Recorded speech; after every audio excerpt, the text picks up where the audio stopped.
Fist of Fun. Ready to get it on. It's Fist of Fun. And please welcome your hosts.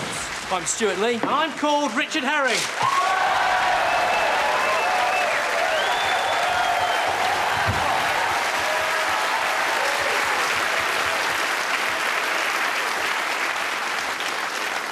Hello and welcome to Fist of Fun. The devil, it's said, will find work for idle hands. But who is there to find some fun things for those idle hands to do when the devil's work is finished for the day, say at about 5:30, 5:45, something like that? Well, it's me and Rich here on Fist of Fun. Fist of Fun. That's right. Fist of Fun is the new lifestyle show with something for everyone. From the young, who like the fast music and obscure cultural references, to the old, who like the flashing lights and the bright moving colours of my shirt. That's right. If you're part of that mid-1990s generation who are disgusted, disenfranchised and disinterested in the hollow vacuum of modern life, and you haven't got any hobbies, then Fist of Fun is here to help you fill up the empty hours between your birth and your inevitable death. Cheer up, Stu. It's great us being on the telly, isn't it, eh? Yeah, I can't believe it. It's amazing. You never guess. Earlier on, I saw Jeremy Paxman in the lift. Yeah, I was as close to him as I am to you now. I leant over and touched his briefcase with one of my hands. Wow. And he never saw. Yeah. Jeremy Paxman, Stu, you know, off of the telly. Yeah, look, you are off of the telly now, aren't you, Rich? Right, this is the telly. Everyone here is off the telly. If everyone in this building walked around going up to people and going, oh, look, it's that bloke off the telly, no one would get anything done, would they? Jeremy Paxman, though, Stu. Off of Newsnight, right, you know. Right, yeah. Hello and welcome to Newsnight. Fist of Fun. That's his catchphrase, Fist isn't of it, Fun. Stu? Fist of Fun is Hello, here. I'm Jeremy Paxman. Fist of Fun is here with all sorts of suggestions for different things that you might like to try doing.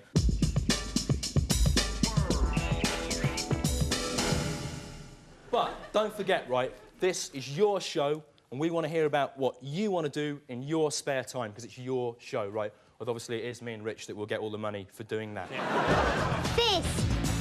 Anyway, what have you been up to this week that our viewers at home might like to try? Well, this week I've been creating false certainties in my life by organising everything I own into alphabetical order on this shelf. That's B for Buddha, C, chimp made out of coconuts, D, dinosaur, dog, H, hardback books, some hardback books that I've read there. Now, a lot of people have said to me that doing this kind of thing is the work of an obsessive and dysfunctional man. Well, these are the people that have said that.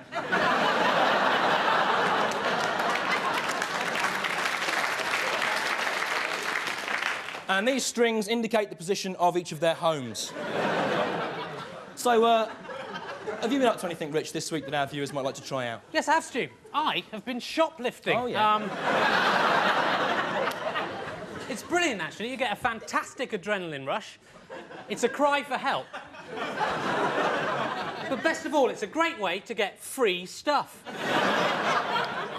Plus, all the top TV celebrities are at it, aren't they, Stu? So I'm feeling at home. And here's just three of the things that I've shoplifted this week. So that's a biro, a Kinder Egg and a book about Tintin, yeah? That's right, yeah. Little tip for you, Kinder Eggs are very good to steal because they're very easy to palm off in your hand like that.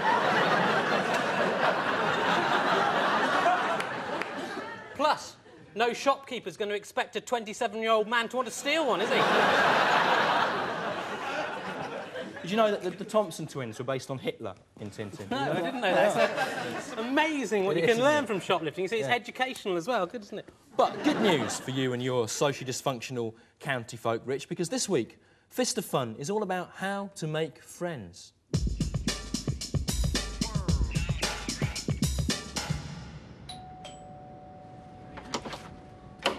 Hello, you must be Ian and Jenny. Doris lent me. Hello, welcome, come on in. Oh, nice to meet you. Oh, it's a pleasure. Come on through, make yourselves at home. Right, that's my husband, Ken. This is Sarah and Jeremy. And that's Roger. He lives at the wood end of the road. I am enchanted to meet you. We always have a bit bit of a do when you folks move in. Just so everyone can get to know you, see who you are, find out a little bit about you. So you feel like one of the family. So, Ian, you work in the personnel department at Lucas Alternators, don't you? Yes, that's right, yes. I've been there for about 4 years. Oh, yes, Ian, we've done our research. Jenny, I gather that you hail from Lincoln and that when you were 14 you won a bronze Duke of Edinburgh award. Yeah. How do you know that? It's in the newsletter. When new people move into the road, Doris and I do like to put together a little newsletter about them. Just things anyone can find out from records at the local library and a few phone calls posing as a government official. I hope you don't mind, just being neighbourly. Here's your soup, Ian. Sorry? Come on, Ian, you love soup, don't you? You have 2 or 3 cans a week. You're soup crazy. We've taken the liberty of going through the bins in your old house for the past few months. Just to get some idea of your interests. So, come on then, Mr. Soup, eat up. So, Jenny, I understand when you were younger you had an operation to remove a bottle which had become trapped in your anal passage. Roger here works as an orderly at the local hospital. Yes, so as you can imagine, it's very easy for him to slip into the records room under the cloak of night and find all sorts of hoopla-hallay. It's best to get these things out in the open now, Jenny. It stops gossip and rumour-mongering. It's time for my film.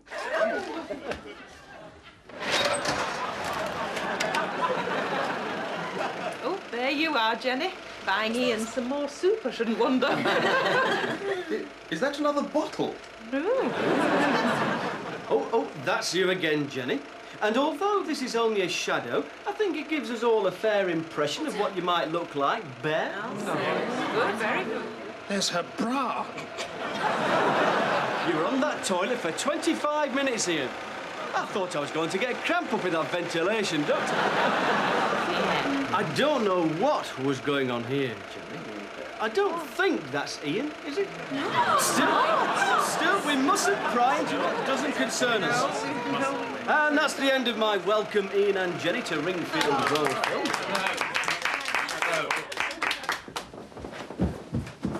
Oh dear, hope it wasn't anything we said.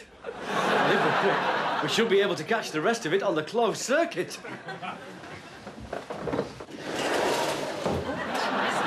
What do you mean it's not?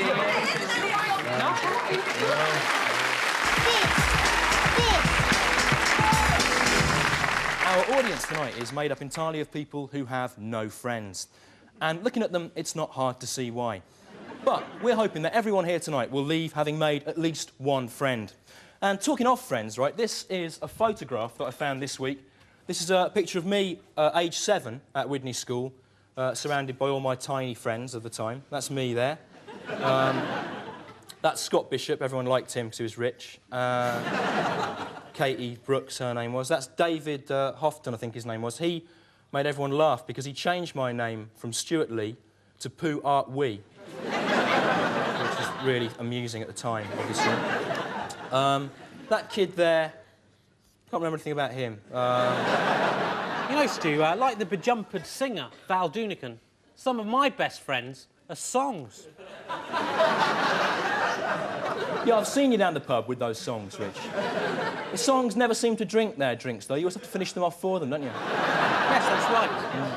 Like Rich, I like drinking a lot, but I don't really like social drinking. What I prefer to do is to drink as much as possible, very late at night, very quickly, on my own.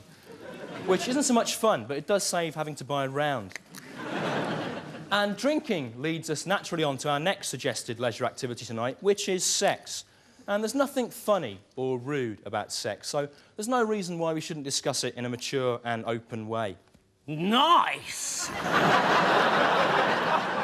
Oh, yeah, there is a reason, isn't there? I remember it now, it's Rich, yeah. Yeah, I know all about sex, Stu. And I saw a bare lady once. But, you know, I haven't had a serious relationship partner for about 1.5 years now for some reason. Yeah, it's really weird, that, isn't it, Rich? Because mayflies, for example, right, have only 3 hours in between hatching and dying in which to find a mate, but they always succeed, don't they? So if a small, unpleasant fly can manage to form a relationship in an eighth of a day, you'd have thought you could manage it in 26 years, wouldn't you? Basically, because the thing is, I am more choosy than a fly, aren't I?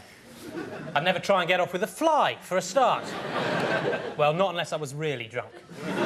All right, Stu, you've badgered me into it with your questions. I did once get off with a fly at New Year.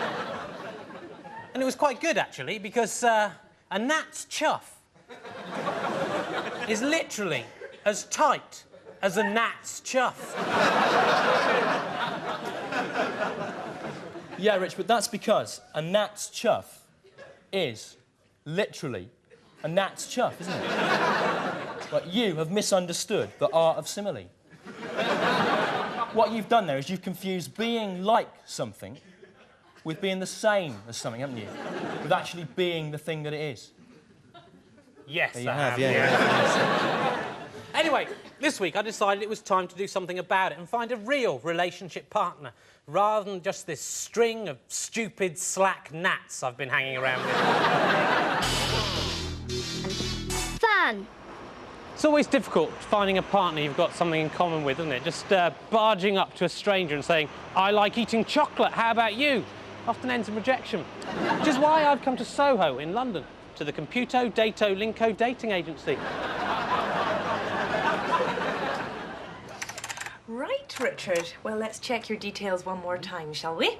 You've listed your interests as football, curry, fruit machines, video games, chips, Monty Python sketches, drinking beer, and women's wrestling. That's right, those are all of my interests. Right, well, we've fed the data in. Let's set the computer running.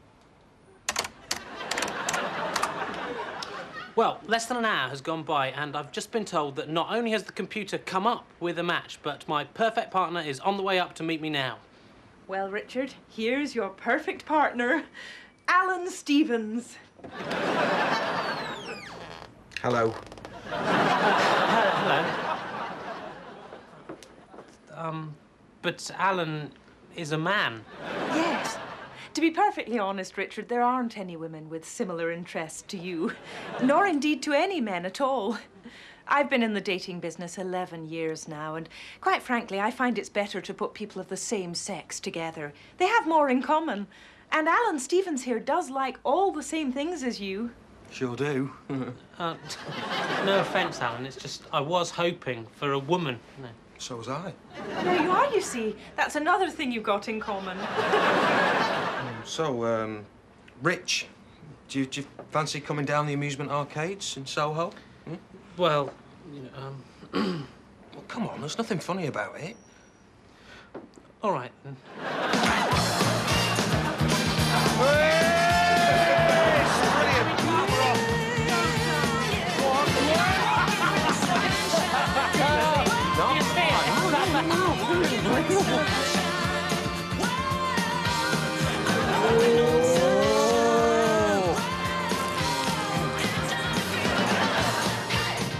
Parrot, what I got here from this very boutique is dead.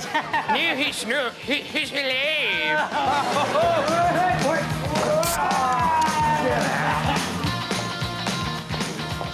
Nice! Cheers.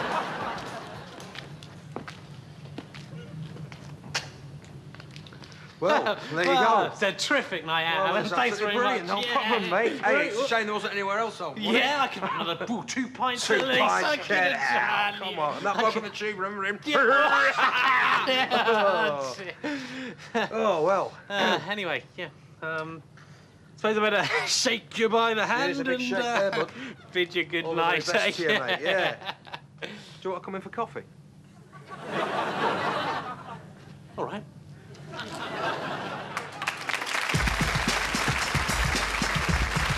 Fist of fun. So, Rich, what happened next there? That is between me and Alan, Stewart. Oh, yeah. There's nothing funny about it. If all men live with men and all women live with women, I think we'd have a much better society. Well, only if I can watch, Rich.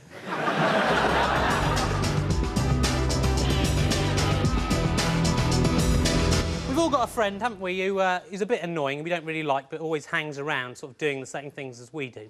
And for us, that is Peter Bainham. We've let him on the show, provided he stays over there in his kitchen bit. He's Welsh, but he now lives in Balham. Will you please welcome, everyone, Mr. Peter Bainham?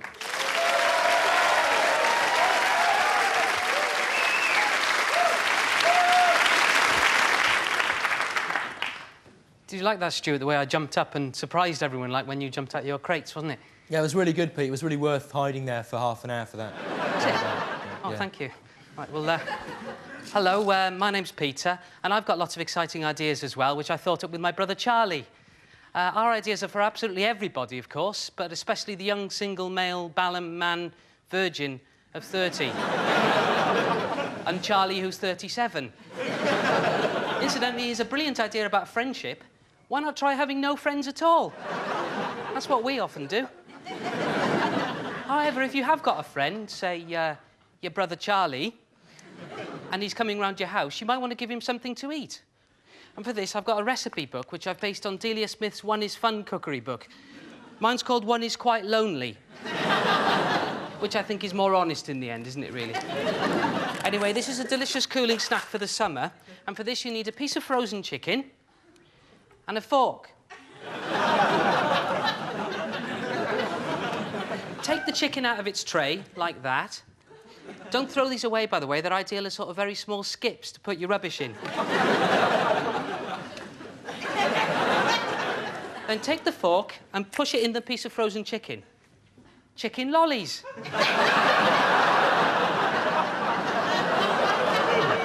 Anyway, on with the fun with a quick personal grooming tip. Are your teeth all horrible and rotten and yellow like mine? Why not paint them with Tipp-Ex? Right, I think I feel another tasty treat coming on. This is my fridge, by the way, which Richard and Stewart rent out to me. It's not a fancy one with futuristic features like power or a plug or anything like that. But according to them, that's best. Apparently, it's what's called a natural fridge. See, in here I've got a chop, which I'm saving up.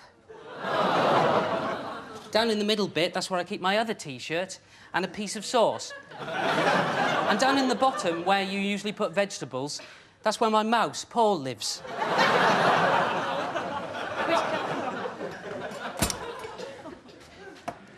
Right, for this, you need a pint of milk. Put the milk in a cupboard or a natural fridge, if you've got one, for about 3 months. Then take a digestive biscuit and some red jam. Smear the jam on the biscuit. I'm doing this with my hand.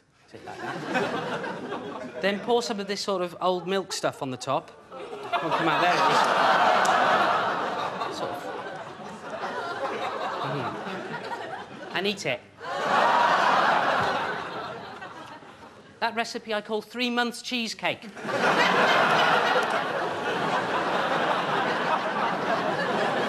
Thank you.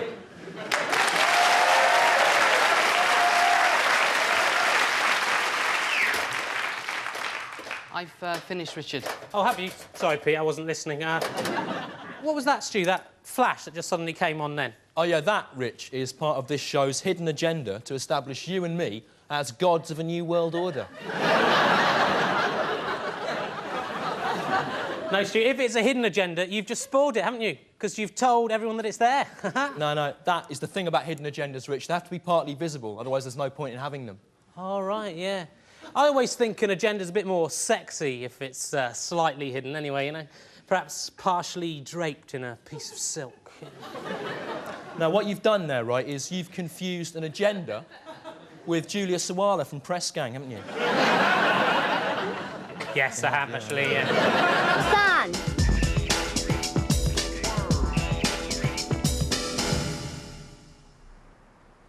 My wife's just bought one of those new dishwasher machines. You just pop your dirty plates in, and then you set it running, and very soon your dirty plates are clean. And that's a bit like Jesus, isn't it? Thank you. Next vicar, please. On this Whitsuntide Eve, I am reminded of the words of St. Simon the Appellate. Thank you. We'll let you know. Thank you. Boring. People often say to me, Father, God does not exist. But I say unto them, ah, no, but he does. Thank you. He really does exist, you see. He is as real as the day. Thank you. Leave now, please. Terry! Very good. That's lovely. No, thank you. Hold. Thank you.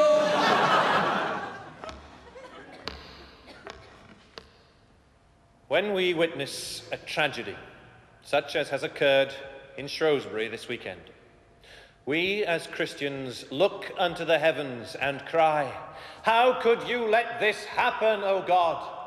I thought you loved us and created us to do your work. I think we've found our vicar. God has given us grief in order to make us more fully aware of the wonder of our own humanity. For it is only through tragedy that we can become closer to our God. Today has been a good day.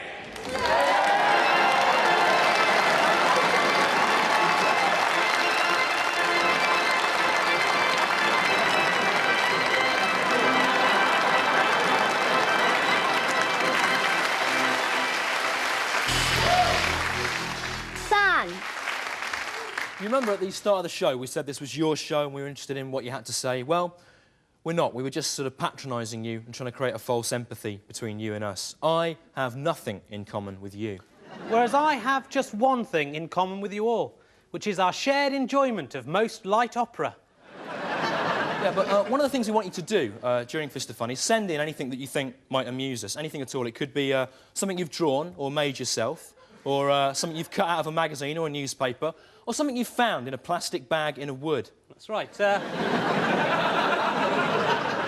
We've got a collection of our own that we've displayed up here to give you some ideas of the general sort of thing we're looking for. So just sit back, relax, and enjoy the gallery.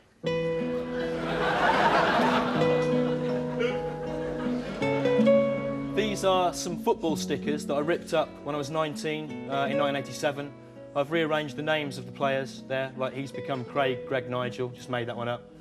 Colin McTringy. Brian Clough I've left as he was there. Also, that was my idea, so don't copy it.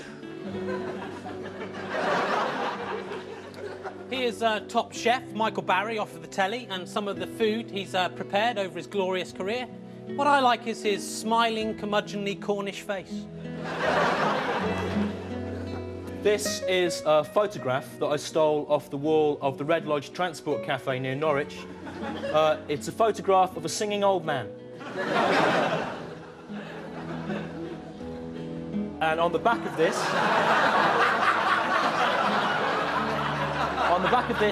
Matthew has written, here is a picture of a hilarious arse. He's right about that, Stewart, isn't he? Certainly is. This is Ian Humphreys here. If you haven't yet spoken to Ian Humphreys, he can be found at the Midland Bank in Weston-super-Mare. Either look up the number in the telephone directory, ring directory inquiries, or go and see him yourself. And however cross he gets, he will like you to talk to him. I'm sorry, we can't return any of your pictures, because at the end of the series, we're going to screw them up and throw them in a big bin. Especially if it looks like you spent some time and trouble making them. Fist of Fun. I'm out here in the audience now with all these friendless people, but perhaps having friends isn't all it's cracked up to be. I remember my granddad once said that one of the things he hated about getting old was watching all of the friends he'd grown up with slowly dying off one by one. And I said to him, well, Grandad, you fed them those berries. But perhaps the answer to the making friends problem is to live in a false world of your own making with lots of imaginary friends. So, are there any people in the audience tonight who've got imaginary friends? What about you? Have you got any imaginary friends? No, only real ones. Only real ones. What about you, madam? Have you got any imaginary friends? Yeah, my imaginary friend is 19th century scientist Michael Faraday, Right. who invented electricity. But in my imagination, he's a bit like a giant lamb. Right. With a lion's face. Yeah, he's not the same as he is really in the history books. He doesn't really like electricity, and of course, he's been transformed into a lamb lion. Right. But it really is him. It is him. Good. You've got an imaginary friend, have you, mate? Yes. My imaginary friend is called Jeremy Charlson, and he's a civil servant at Whitehall, which isn't very good because he's out at work all day and we never get to play. And also, it's not very good because he's very sensible. And like, if at home, say, a plate got broken or some shampoo ended up in the sugar bowl, I couldn't blame Jeremy Charlson because you know he wouldn't do that sort of thing. Right. It's just not like that. Yeah. What about you? Have you got an imaginary friend? Hang on, no, I know you from somewhere. Have you got, or is it you just got one of those sort of faces that looks like? No, I know. That's it. That is the bloke from school. That is Harvey the rabbit boy. That's what we call it. Stu, who are you talking to? Harvey Inkbarrow, the rabbit boy from Widney School. He's there. Stu, look. there's no one there. That's an empty seat. Of course, you've got an imaginary friend, haven't you, Rich? No. Yeah, you have. It's me.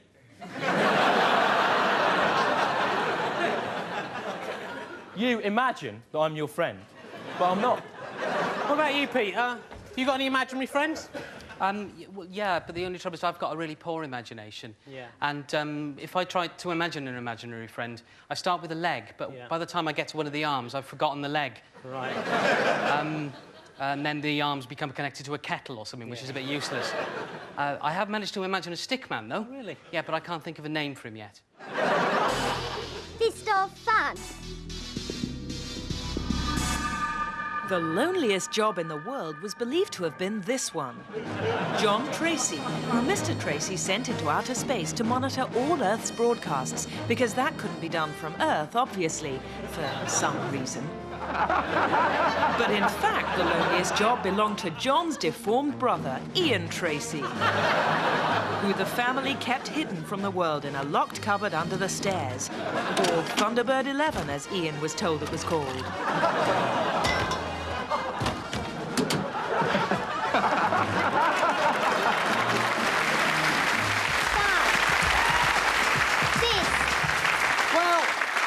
That's just about the end of the show. But first, has everyone who came without a friend now got one?